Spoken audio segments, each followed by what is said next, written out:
สวัสดีค่ะครูเกตนะคะสัปดาห์นี้เราจะเรียนกันในหน่วยของบ้านเรือนเคียงกันสำหรับวันนี้คุณครูมีนิทานเกี่ยวกับการช่วยเหลือเพื่อนบ้านการปฏิบัติตนกับเพื่อนบ้านว่าเราจะอยู่ร่วมกันอย่างไรให้มีความสุขคุณครูมีนิทานมาฝากเด็กๆด้วยนะคะถ้าเด็กๆพร้อมแล้วไปฟังกันเลยค่ะนิทานเรื่องเหมียวเมี้ยวไม่อยากเหมียวเรื่องโดยตุ๊กปองภาพรัติมัยหงส์วิสุทธิกุล เหมียวเมี้ยวแมวน้อยหูตั้งชอบส่งเสียงดังเมียวเมียวเมียวเมียวคิดว่าตัวเองเสียงหวานร้องดังลั่นบ้านเมียวเมียวเมียวเมียว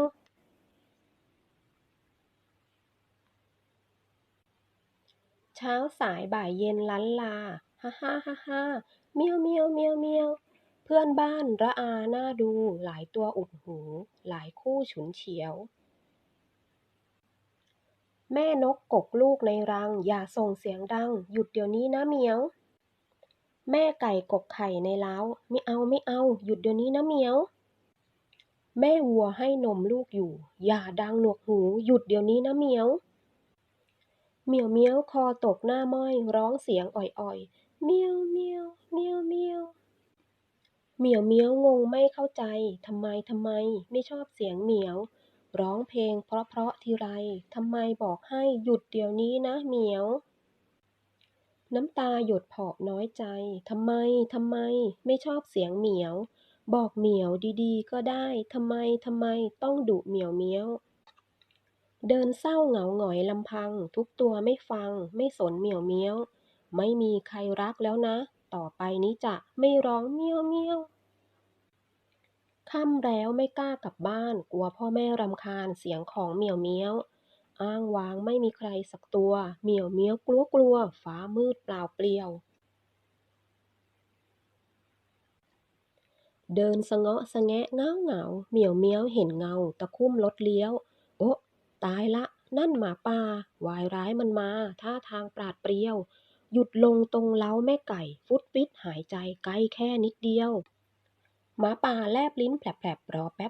บได้ขบได้เคี้ยวเหมียวเมี้ยวตัดสินใจเสี่ยงตะโกนสุดเสียงเมียวเมียวเมียวเมียวทุกคอกทุกเล้าทุกรังหงุดหงิดใจจางเบื่อเสียงเหมียวเมี้ยว ทุกตัวชะโงกหน้ามาดูหนวกหูหยุดเดี๋ยวนี้นะเหมียวหมาป่าสะดุ้งโหยงตกใจวิ่งแนบหนีไปไม่มองไม่เหลียวเห็นหลังหมาป่าไวๆทุกตัวตกใจเกือบไปแล้วเชียวพ่อแม่กอดซ้ายกอดขวาขวัญเอ้ยขวัญมานะจ๊ะเหมียวเมียวพ่อไก่แม่ไก่ลูกเจี๊ยบปีกชื้นเย็นเฉียบตัวสั่นหน้าเซียวทุกตัวขอบอกขอบใจเหมียวเมียวดีใจเมียวเมียวเมียวเมียว ค่ะจบแล้วนะคะสำหรับนิทานเรื่องเหมียวเมียวไม่อยากเหมียวนิทานเรื่องนี้สอนให้เด็กๆเรียนรู้ว่าเมื่อเราอยู่กับเพื่อนบ้านไม่ควรส่งเสียงดังรบกวนเพื่อนบ้านแต่หากว่าเราสามารถช่วยเหลือเพื่อนบ้านได้เราก็ควรจะช่วยนะคะเหมือนเหมียวเมียวที่ร้องตะโกนให้เพื่อนบ้านรอดพ้นจากหมาป่าได้เป็นยังไงบ้างคะสำหรับนิทานเรื่องนี้ ถ้าหากเด็กๆสนุกสนใจมาขอยืมคุณครูไปอ่านได้นะคะสำหรับวันนี้สวัสดีค่ะ